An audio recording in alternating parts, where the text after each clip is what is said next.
Hi, my name is Tony O'Hagan, and I've been a member of Hills Church or my wife and I, they've both been members for about 30 years, actually. Yeah, so we've been, and actually I have roots earlier than that. When I first came to Christ, I went looking for a church. I went to a little house church run by a guy by the name of Don Hargrove. So we have very early roots with the Wesleyans in Queensland. My role is I work in a team called Digital Strategies. Tell us how it got started. Okay, so originally I did a degree in science, actually focusing on computer science. I did about a dozen math subjects as well. Started in 1978. In fact, 2025 was my 50th year of writing computer software, so that's a little bit unusual. I've also written in nearly 60 computer languages, which is pretty unusual. And I worked I actually used to teach at university at QUT, and I've also done 6 years in IT research. So that's a pretty unusual person to go into the mission field. How did you actually get started then? And just tell us the beginning, how you got started in cross-cultural work. What opened your heart? I think a key thing was during my university years, long time ago, I saw God do amazing things. So I had someone mentor me in my second year at university, and even before that, the year before, God had brought a little group together. Had a little miracle story there. I haven't got time for, but it teased me. It whet my appetite for what God could do. And then I had someone finally mentor me and teach me how to share my faith, how to disciple other people. And that kind of showed me what the potential of the gospel is in people's hearts when we actually see life transformation in people. So that was kind of my university years. We had one special event where we saw over 2,000 people come and listen to the gospel with the Leighton Ford Crusades coming to the university. And that was answered prayer as well. So we saw God do things through prayer. And so that's the kind of little prelude, really. Then for many years, I had this wild ride doing amazing things in IT. Got to use very early AI equipment back in 1986. I actually came back to the university and worked in the university. And and then I had my years teaching and eventually in research. But I also did many years in commercial side too. So all of those sort of preludes meant that there was a little pivot point about 2004 when I had a little moment and I thought, am I really doing what I should be doing? Am I really on course for um, the direction that God really wants for my life? Um, I knew that as a Christian, I should be laying down my life and saying, God, what should I do? And and I think a key question I asked was, what could be doing that would have the most eternal impact? And I thought, well, okay, well, maybe that means I'm supposed to throw all this IT stuff away, go off to Bible college, um, and prepare for ministry. And I have a friend actually who's done exactly that. He's quite senior in IT, and he's now an associate pastor in my church. So sometimes God does that. But I did a little bit of thinking about that, and then I had a little pivot moment when I thought, oh, I wonder if anyone's using the internet to reach people for Christ. And I did a look online, and I found this guy in WEC, actually in the UK, had a website and a lot of interesting resources to explain how that can happen. And I realized, yes, there actually are people doing this. And in fact, when I did some homework, I found the people pioneering in this space were, guess what? My old buddies at university. And I thought, oh, okay. So maybe I should link up with them and find out what they're doing. And then I think the pieces started to fit together. Now, the interesting part is, what did God do next? Well, I thought, right, so I must be creating websites or something like that. And I learnt that a ministry spawned by now separate from Campus Crusade for Christ, but actually originally started by them. They were praying for 1 million people to be contacted per in a year, and God answered their prayer. They had 2 million that year. In fact, we had a backlog of 3 months of people to follow up. I mean, that was just crazy. And I thought, hang on, I don't need to be making any websites. What I need to be doing is going finding people who volunteers for help to help us do the follow up. So you see, God takes you on little different journeys. And I had to learn, and this is as IT guys used to doing university lectures. I had to learn how to speak to people who were not IT proficient and explain to them how it all works. And a lot of the people who volunteer with us are actually retirees because they've got time. But if you say the word computer to people back then, they'd run out the door. So, so I had to realize, now hang on, you actually have to explain what the experience is really about. And so I explained how what we actually do is we run advertising, so online ads, and then we have people who will come to a website typically, although sometimes they'll directly chat to us, and then from that we'll often follow up by email, and we're also developing new systems that do chat. So there, that was the sort of little process, and I had to imagine this guy. I had to have this little story where I'd say, imagine if you woke up in the morning, and there was a guy at your front door, and he actually heard that he'd actually just heard the gospel, and he'd heard that you could take him a little for the journey, and you invite him in, give him a cup of tea and coffee and biscuit, and have a little chat, and wouldn't that be amazing? You had the chance to actually share the gospel with someone who just heard about Christ, and you wake up the next day and there's another guy at the front door. and, and the next day there's another guy at the front door. That would change your prayer Mm. life. That would really radically change how you think about it. You'd be sitting in church and thinking, gosh, I better be listening to this sermon because I might have to share it with someone who's coming to my door on Monday.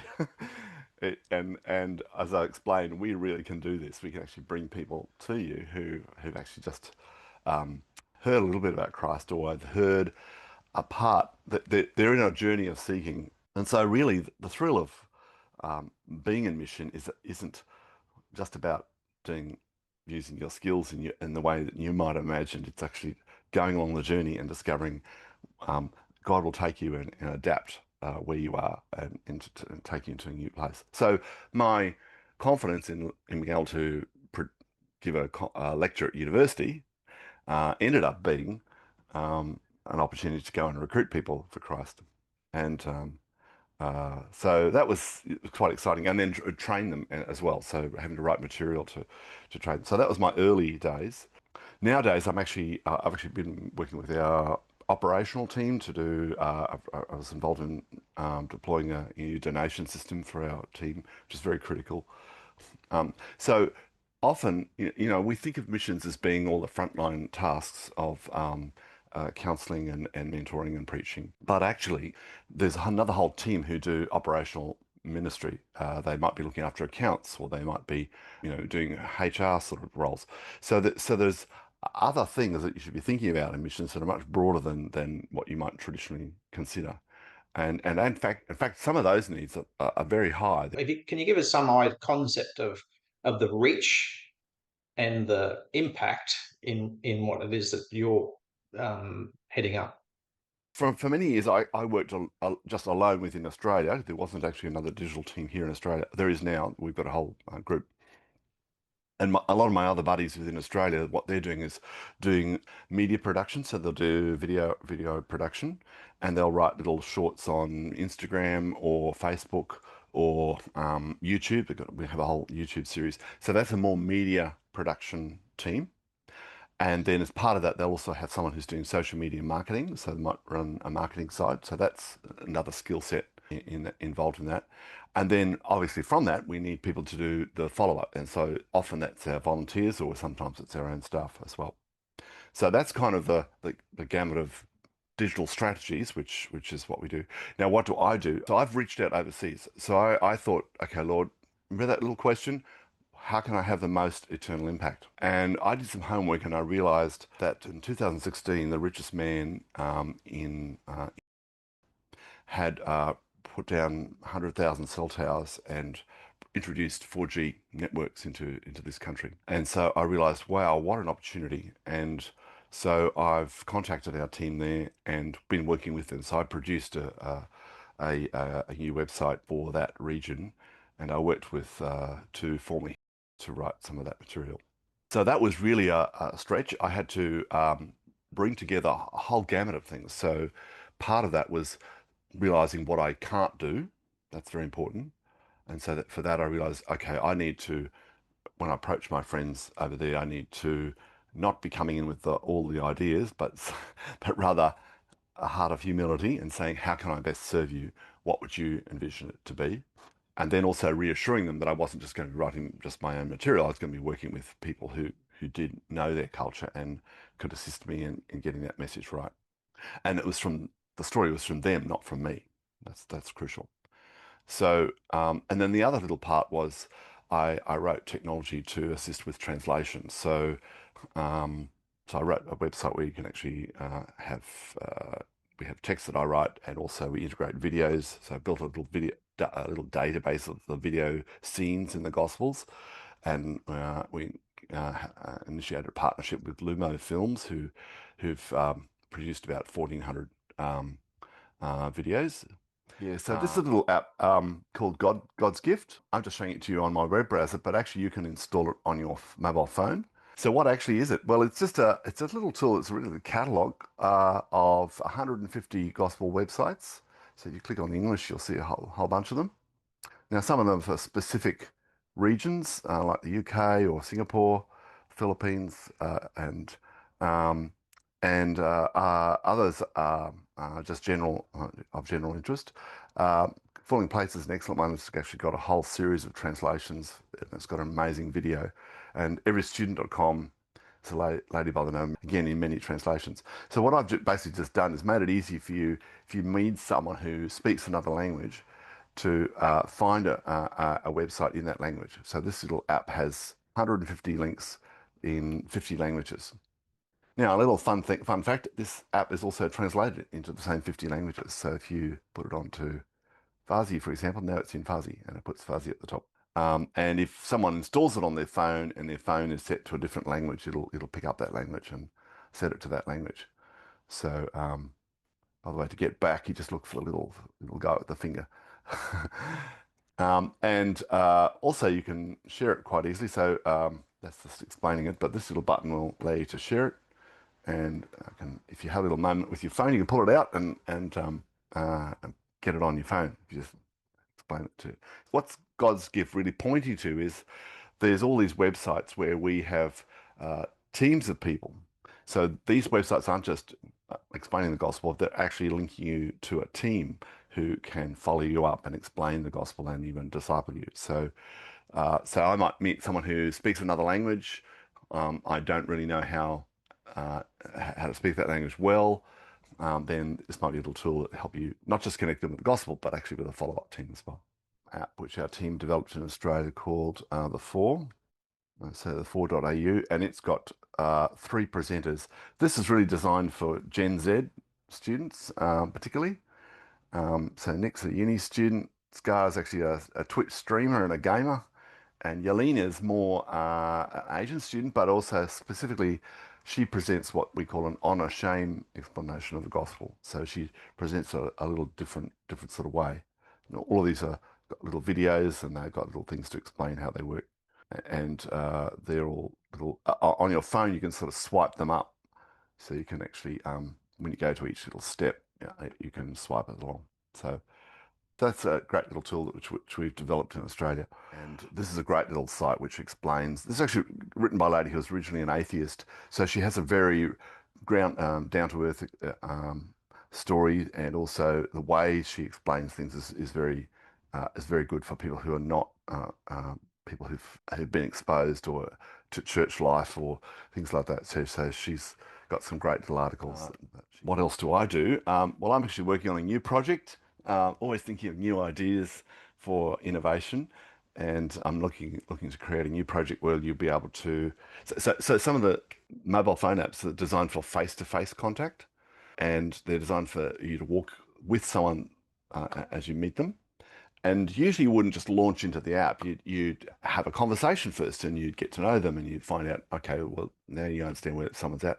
And then you, at an appropriate time, if appropriate, you might say, okay, let me pull out a little app and I can explain a bit more.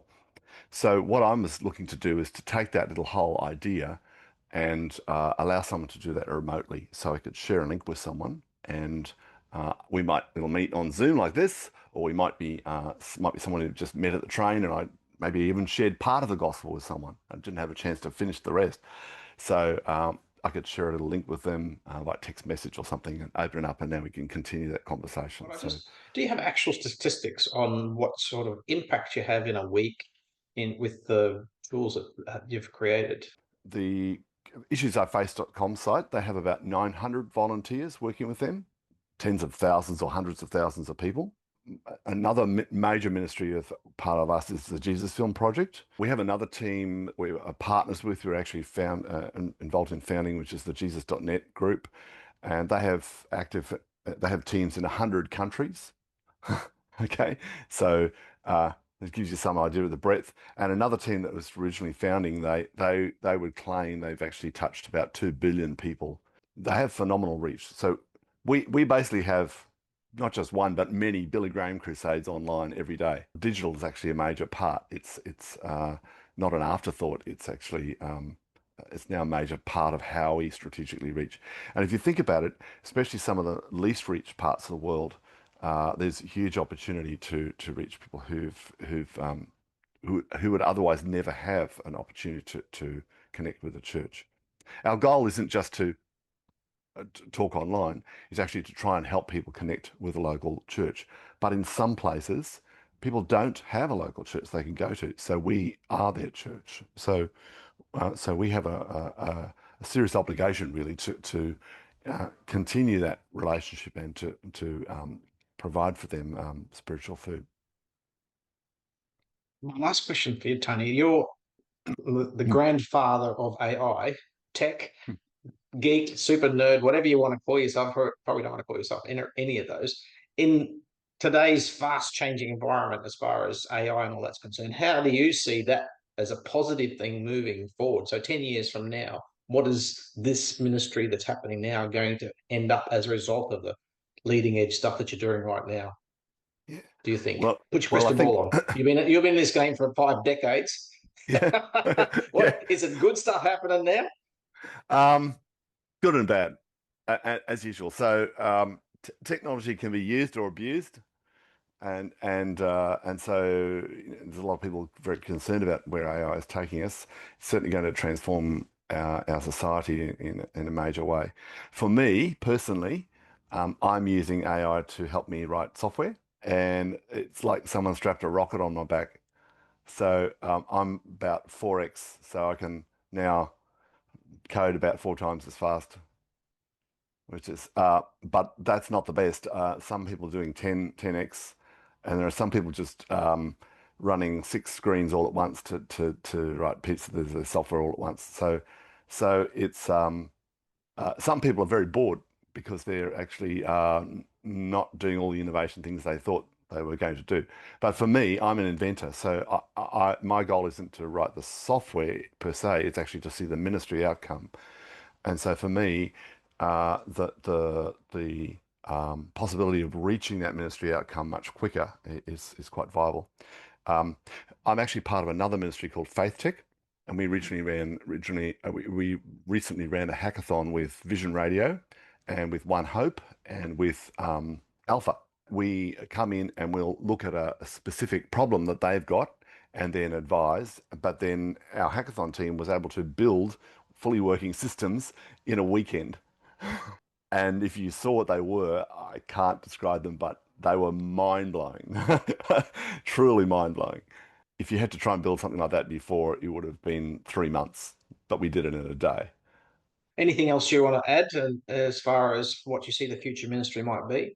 When you sign up for ministry, you frequently have to go and spend time preparing. So people sometimes think they're going to jump straight in, but actually, there's really an opportunity to prepare. So I would say a little plug for Mission Matters conference in Queensland, which is a great event to come along, get yourself exposed to lots of other ministries. So I'm not just passionate about Power to Change. I'm actually passionate about all the ministries and missions. That's why I'm on the committee. So I rejoice when some other ministry has someone come and join them because I'm about the gospel. I'm not about just about my stuff. So I'd say grab that opportunity and come along and meet us and ask the questions, get along and discover what Bible college is about. So spend that time exploring and particularly being open to saying, God, I'll do whatever it takes. So for me, I had to come to that little point where I could say, God, I will do whatever it is. I'll give up my IT Mm, if I need to. And I think at that point, that was when God said, okay, he's ready now. I'll show the IT stuff. So I had to come, I think, to that pivot point of realizing, mm. that that's actually what it's about.